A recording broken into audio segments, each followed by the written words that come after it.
Hi there, I am the book lady, and I did something different today. I brought 2 books. You know, I always bring 2 books, but guess what? I brought a 3rd book, and if we have time, I might read something from this to you. This is a book of fables. Fables are old stories that teach us something. And these are great. I read them all yesterday, and some of them make you laugh, and they're just so fun. And if I don't get to them, I'm going to go to the library and check this book out again. That's called renewing the book, so that I can bring it with me next time. I hope we have time for at least one fable. But we're going to start out with The Magic Garden by Lemniscates. Now, this author has one name. There's no last name and first name. Oh, but this is a wonderful story. And look at, can you see the cover page? You know how I love the cover page? And lots of times it tells us a little bit about what we can expect to see in the book. Then we're going to read Hush, Hush, Forest. And the illustrations are wonderful. I love them. And you have to look at the illustrations in order to really get the story. Oh, this is a good one, and this is wonderful too. Shall we begin? The Magic Garden. Chloe lives in a magic garden, but she doesn't even know it. One autumn, that's fall, one autumn afternoon, Chloe walks by a colorful tree. Oh, the branches are swaying softly in the breeze, trying to get her to notice them. But Chloe doesn't even notice the tree. Suddenly, Chloe hears something. She leans in closer to the tree, and the wind seems to whisper to her. Look at these colorful leaves.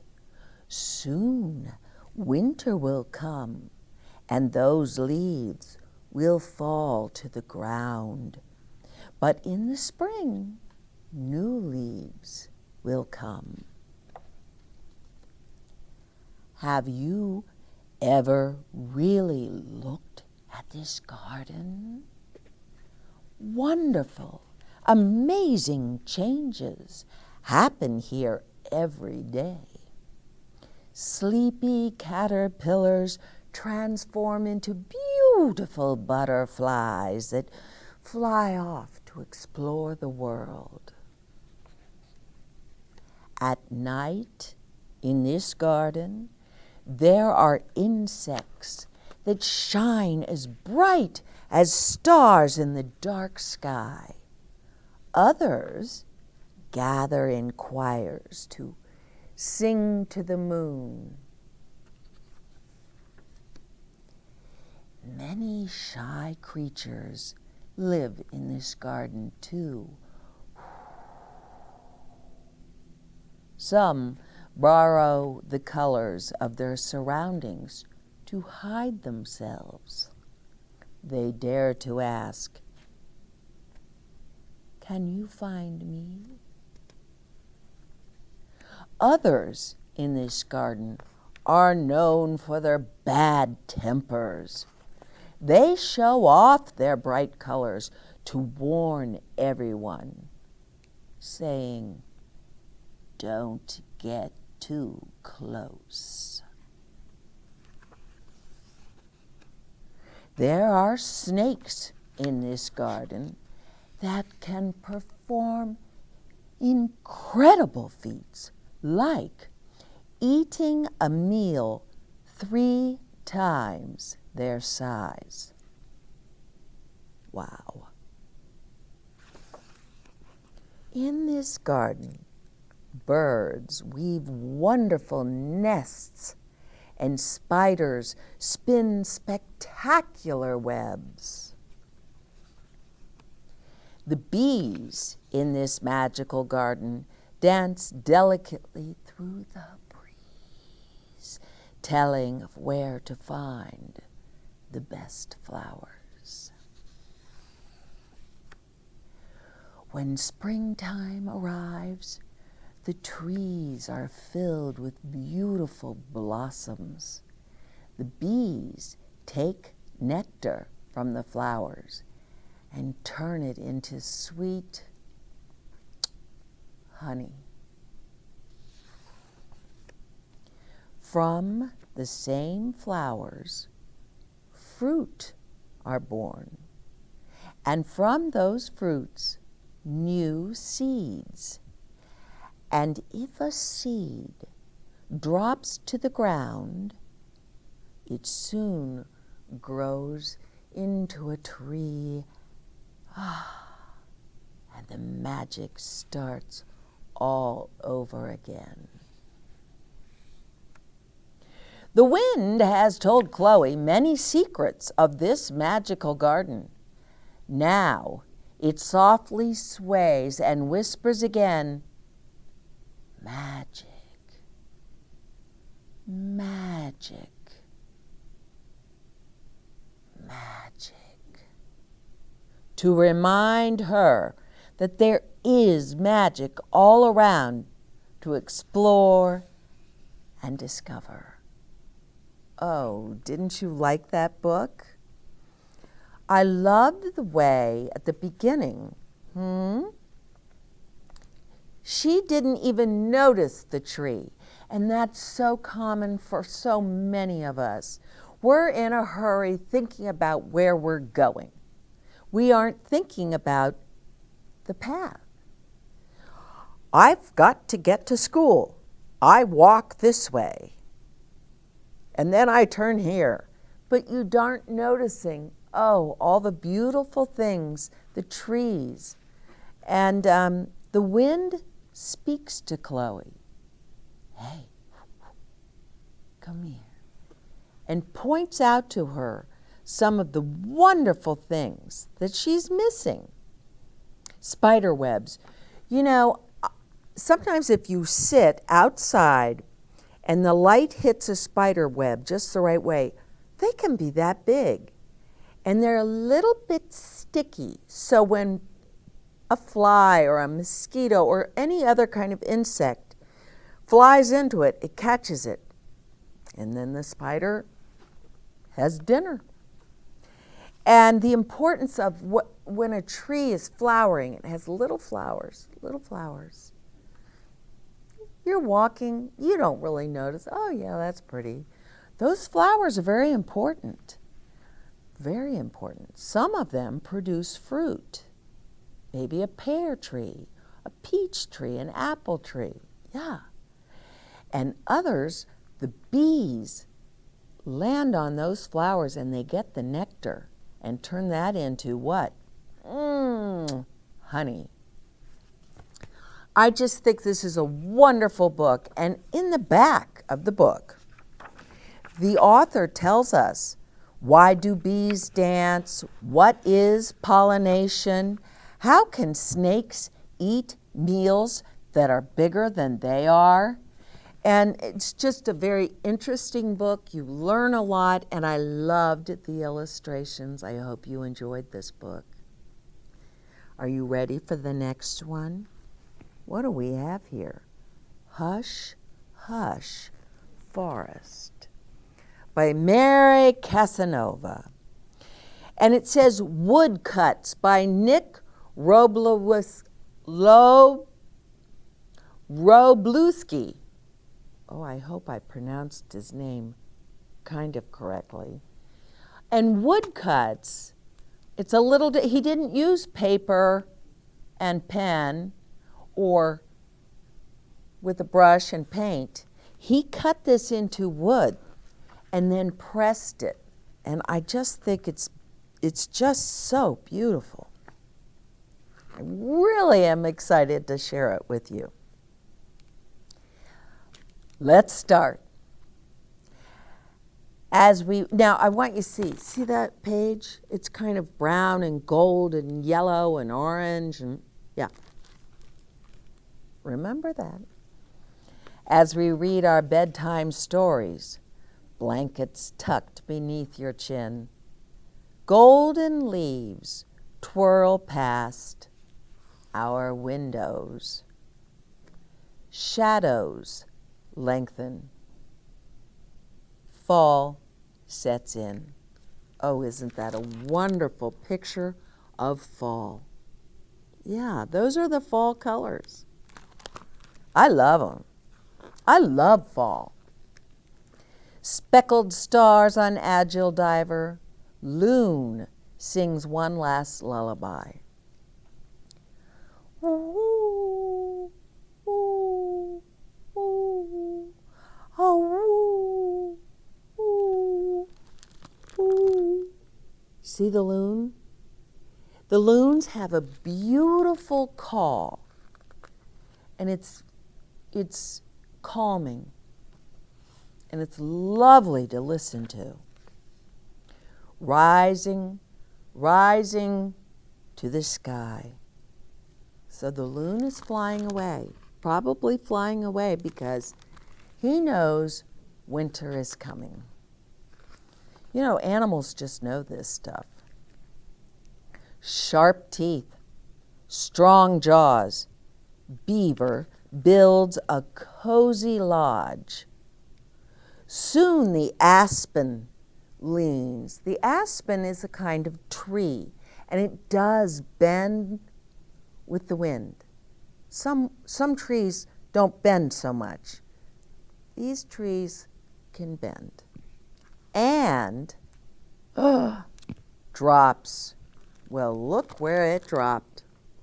Right across a stream, a little river. Sturdy branches, leafy tops. The beaver's very happy about this. Darting, zipping, hummingbird, wearing wings and ruby throat. One last sip. Then off he flies to warmer breezes and sunny skies. I love hummingbirds. Bandit mask and stealthy paws. Raccoon gobbles crayfish claws. Waist grows fat and pelt grows thick. The pelt, that's the animal's fur. I guess this is my pelt. Wash and preen, whiskers clean. You know that raccoons like to wash their food. They like to be clean. Doe and fawn bed down in dry leaves, sheltered from a bitter wind. Buck, that's the male deer, tests his strength against a trunk, then rubs a scrape to prove he won. Wings unfurled, bat swoops and sweeps, but no mosquitoes can be found. When it gets cold, the mosquitoes go away. She flits to find her colony and roosts. That means curls up and sleeps above the frozen ground. Northern lights, like wisps of fire, flash and flare across the sky. Blue and green and yellow, and now pink. Flicker, dance, and mystify. The Northern Lights are a phenomenal light show, but they're in the northern parts of the world. I can't see the Northern Lights where I live, but I've heard they're just fabulous. Now, who do we have? Yes. Owl surveys from edge of cedars. Cedars are another kind of tree. Eyes glow bright as moon's cold beam. Wings stretch wide. She dips and glides. Oh, the rabbit scurries. The rabbit hides. Ooh, this whole page, both pages, it took both pages to get her wings. But do you see that little rabbit down there? You better believe he's running. He knows what's coming. Bear stands huffing, snorting, warning, popping jaws till coast is clear. Oh, and look at the little critters down there hiding from the bear. Calls down cubs. It's time to den. With gentle paws, she draws them in. And she is going to sleep all winter. As you close your eyes in slumber, slumber is another word for sleep. Slumber, sleep. Snowflakes slowly drift and spin. Your heart beats an ancient drum. Hush, hush, forest, winter's come. I just love that book. And that's the last page. It's very different than the first page. The colors are different. Let's find that first page. There's the first page. See it? And there's the last page.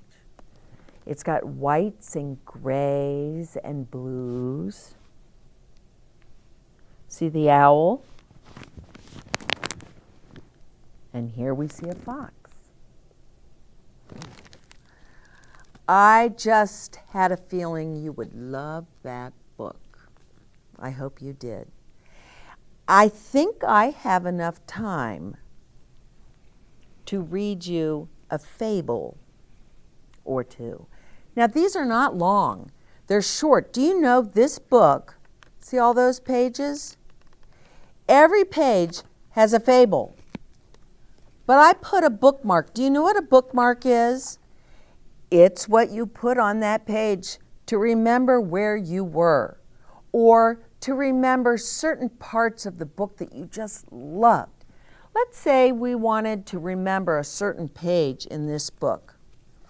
Now, I could go through the whole book, or I could just put a bookmark, a little piece of paper. That works. Some people make beautiful bookmarks. As you can see, mine's not beautiful. But I just had to read you this fable. It is called The Hippopotamus at Dinner. And after I read it, we're going to talk about what it's teaching us. The hippopotamus went into a restaurant. He sat at his favorite table. Waiter, I will have the bean soup, the Brussels sprouts, and the mashed potatoes. Please hurry. I'm enormously hungry tonight. Well, in a short while, the waiter returned with the order. The hippopotamus glared down at his plate. Waiter, do you call this a meal? These portions are much too small. They would not satisfy a bird. I want a bathtub of bean soup, a bucket of Brussels sprouts, and a mountain of mashed potatoes. I tell you, I have an appetite. Well, the waiter went back into the kitchen. He returned carrying enough bean soup to fill a bathtub, enough Brussels sprouts to fill a bucket, and a mountain of mashed potatoes. In no time, the hippopotamus had eaten every last morsel. Can you imagine? Delicious, said the hippopotamus as he dabbed his mouth with a napkin and prepared to leave. Well, to his surprise, he could not move. His stomach, which had grown considerably larger, was caught between the table and the chair. He pulled and he tugged, but it was no use. He could not budge. The hour grew late. The other customers in the restaurant finished their dinners and left. The cooks took off their aprons and put away their pots. The waiters cleared the dishes and turned off the lights. They all went home. The hippopotamus remained there, sitting forlornly at the table. Perhaps I should not have eaten quite so many Brussels sprouts, he said, as he gazed into the gloom of the darkened restaurant. Occasionally, he burped.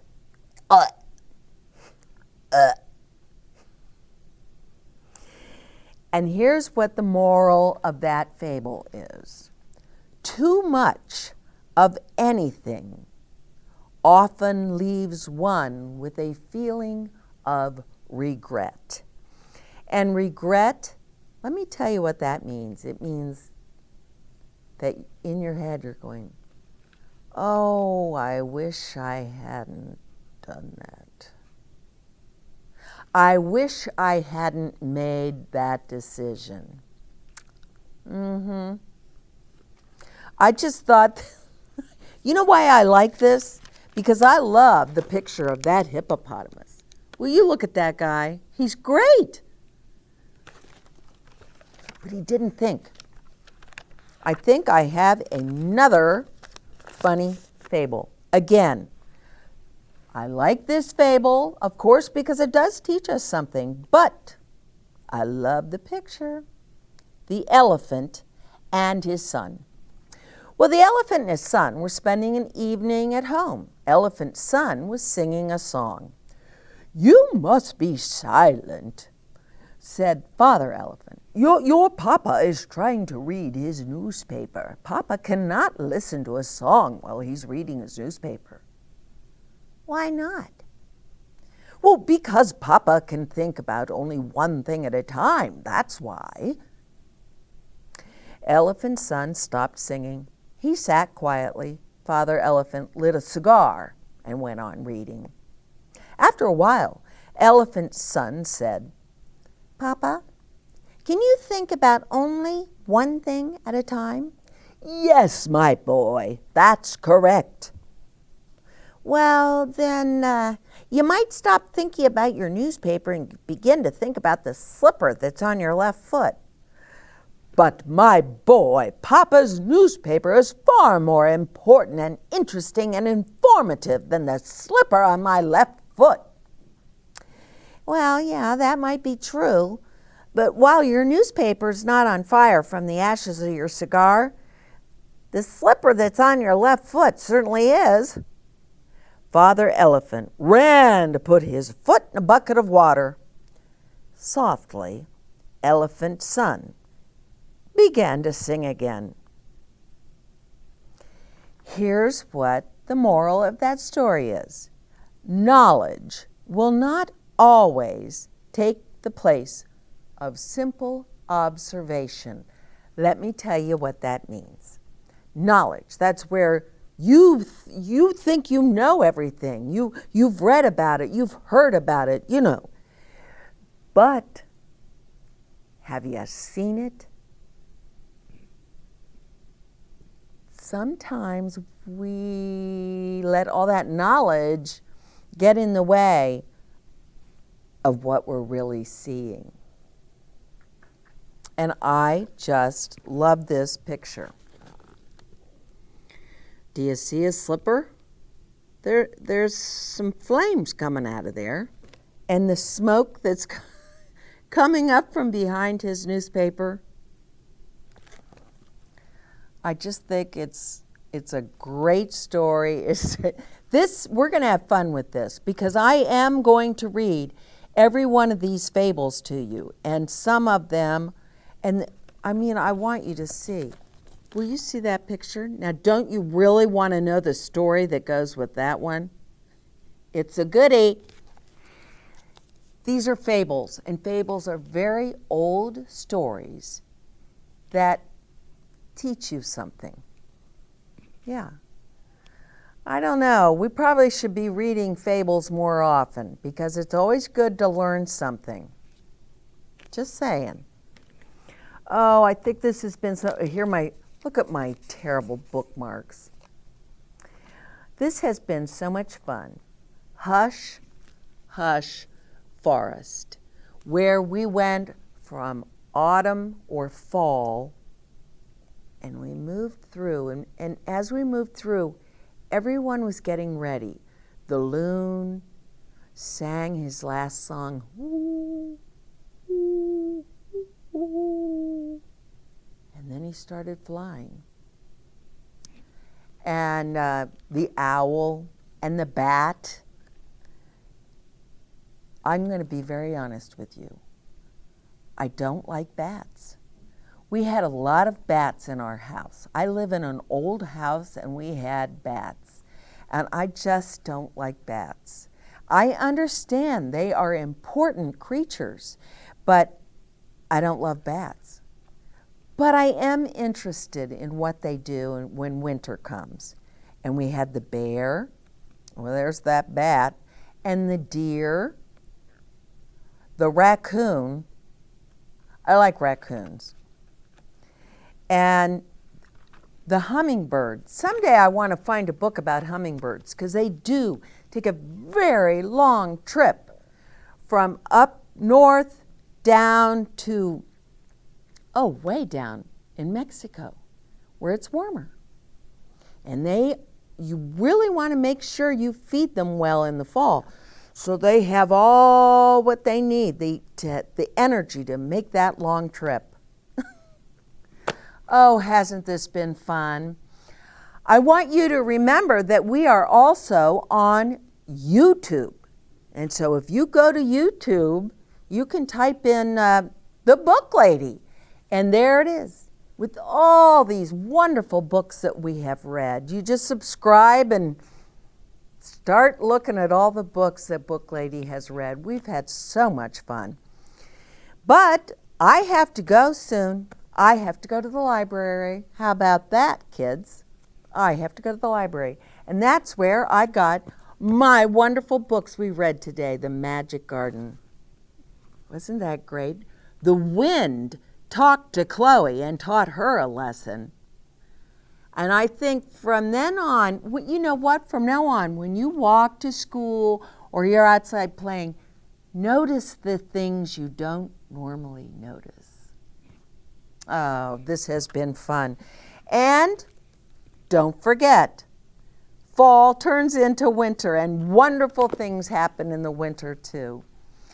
I am the Book Lady and I will be back again with 2 more books just for you, and maybe we'll have time to read another fable or 2. How about that?